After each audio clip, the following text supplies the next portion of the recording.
garantir l'application correcte des textes, à savoir l'article 61 de la Constitution, ainsi que les articles 52, 34 et 32 du règlement intérieur de l'Assemblée nationale. Nous savons tous que l'Assemblée nationale a été saisie par le garde des Sceaux, ministre de la Justice, à la suite de la demande par le procureur financier, levée de l'immunité parlementaire sur le député Mouhamadou Ngom. Et conformément au respect de ces droits, des textes, il est prévu la mise en place d'une commission ad hoc par la commission des lois qui encadre les travaux. Et cette commission ad hoc résulte d'un projet de résolution qui est soumis pour sa ratification et son adoption à la plénière. Et c'était effectivement l'objet de la convocation de la plénière de ce jour.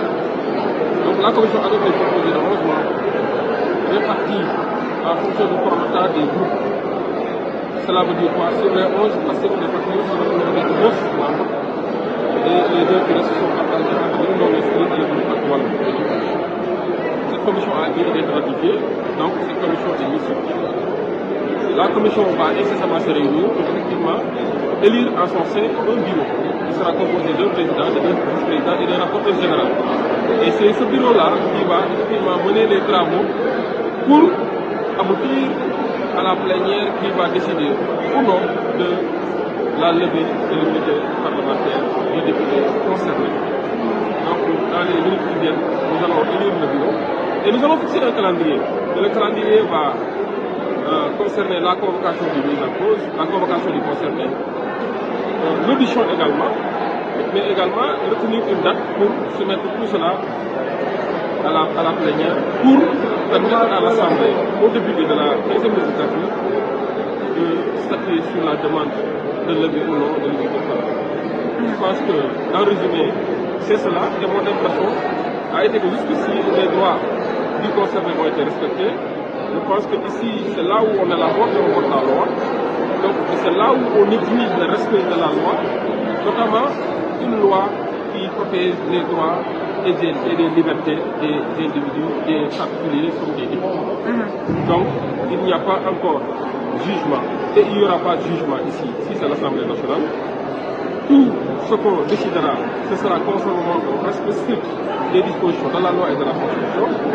Et rassurez-vous, les droits du concerné seront strictement respectés. Et en tant qu'institution parlementaire, nous ferons même respecter ces droits jusqu'à ce que les juridictions en tirent les conséquences des droits. Je pense que lui, il est mal placé à le dire. Si on lui applique ce qu'on appelle communément le VAR, il est mal placé à le dire parce qu'il y a de cela 2 ans, 3 ans, l'Assemblée nationale, où il faisait partie, avait voté des résolutions et des levées de l'immunité ou non parlementaire de députés venant de l'opposition. Et lui-même faisait partie des acteurs qui étaient plus en vue pour porter ce genre de résolution. Alors, qu'est-ce qu'il prétextait au moment de poser ce genre d'acte? C'est le respect de la loi, c'est l'indépendance de la justice et la séparation des pouvoirs. Alors, séparation des pouvoirs pour séparation des pouvoirs, indépendance pour indépendance, respect pour respect de la loi. Donc aujourd'hui, nous sommes en voie ou en droit, effectivement, d'appliquer ou de donner suite à une demande de levée de l'immunité parlementaire, régulièrement déposée par le procureur de la République, saisi, qui a transmis au garde des Sceaux, ministre de la Justice. Je pense que ce qui nous importe, c'est le respect de la loi. Et ce n'est pas de l'acharnement. Et rendez-vous compte que de par le passé, on a eu des dossiers accélérés sous 48 heures. Aujourd'hui, depuis la saisie de l'Assemblée nationale, il s'est écoulé un délai de presque 8 jours. C'était le vendredi dernier, le vendredi 10, que l'Assemblée nationale a été saisie par le garde des Sceaux. Aujourd'hui, nous sommes encore le vendredi 17, alors qu'on n'a pas encore levé son immunité. Pour vous dire qu'il n'y a pas eu de la précipitation, ni de l'acharnement, encore moins du harcèlement. Il y a là le respect de la loi, mais également et fondamentalement le respect des droits de Mouhamadou Ngom du Farba. Et c'est ça qui importe.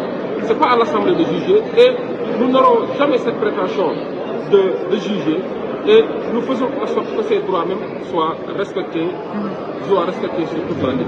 Je crois que c'est ça le rôle de l'Assemblée nationale, c'est de voter la loi, de faire des propositions de loi, de contrôler l'action du gouvernement, mais également de faire le suivi et l'évaluation des politiques publiques. Même sur la pertinence ou non de l'application de la loi, je pense que l'Assemblée nationale est habilitée à ce que les droits des conseillers ou des partis soient respectés. Donc, qu'ils ne craignent absolument rien du tout. L'Assemblée nationale n'est pas une juridiction, l'Assemblée nationale n'est pas le parti, l'Assemblée nationale est une institution, effectivement politique, mais également une institution administrative une institution administrative, effectivement, pour faire à ce que les textes législatifs comme réglementaires soient bien appliqués. Je pense que c'est l'essentiel, par contre, dormir sur ses deux épaules parce que ses droits sont respectés. Maintenant, lui, il est libre au moment de faire dérouler la procédure, de répondre à une convocation et de se faire représenter par un défenseur. C'est son droit plus absolu.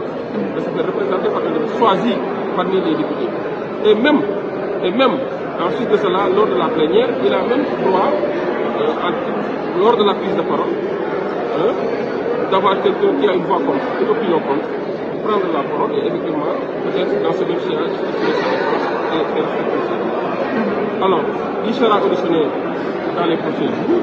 Cette audition fera l'objet d'un rapport et ce rapport sera soumis à la plénière également parce que c'est l'Assemblée qui est souveraine pour décider au nom de la suite des demandes adressées à elle. Après, le reste, c'est d'aller répondre ou de permettre aux juges ou aux procureurs, les acteurs judiciaires, d'en tirer les conséquences de droit et de fait. Et effectivement, dire est-ce que les faits à lui reprocher sont susceptibles ou peuvent expliquer des poursuites ou non. Mais c'est à la justice de répondre non à la. Merci beaucoup, maître.